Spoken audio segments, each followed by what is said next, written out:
భార్యకు హార్దిక్ విడాకులు, ఆస్తిలో నటాషాకు 70% వాటా.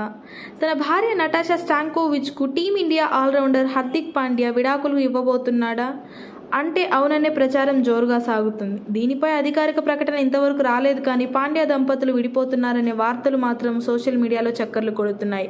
ఇప్పటికే వీళ్ళిద్దరు విడాకుల కోసం ఫ్యామిలీ కోర్టుకు వెళ్లారని వార్తలు వస్తున్నాయి. అంతేకాదు విడాకులకు తర్వాత భరణం కింద నటాషాకు హార్దిక్ తన ఆస్తిలో 70% వాటా ఇవ్వనున్నట్లు తెలుస్తోంది.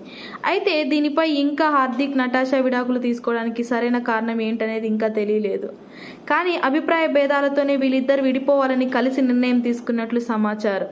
తమ మధ్య ఉన్న ఈ భేదాలు కారణంగానే వీళ్ళు చాలా కాలం నుంచి కలిసి కనిపించడం లేదు.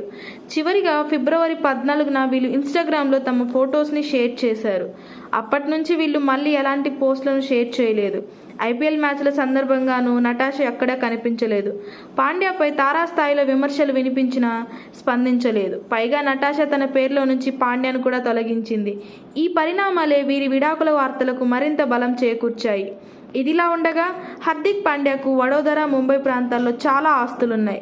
ముంబైలో తనకు 30 కోట్లు పెట్టి ఒక అపార్ట్మెంట్ని తీసుకున్నాడు.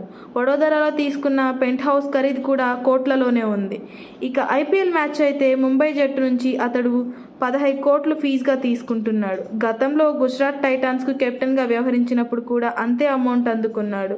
దీనితో భారత్ జట్టుకు ప్రాతినిధ్యం వహిస్తున్నందుకు పాండ్యాకు కోట్లలోనే ఆదాయం అందుతుంది.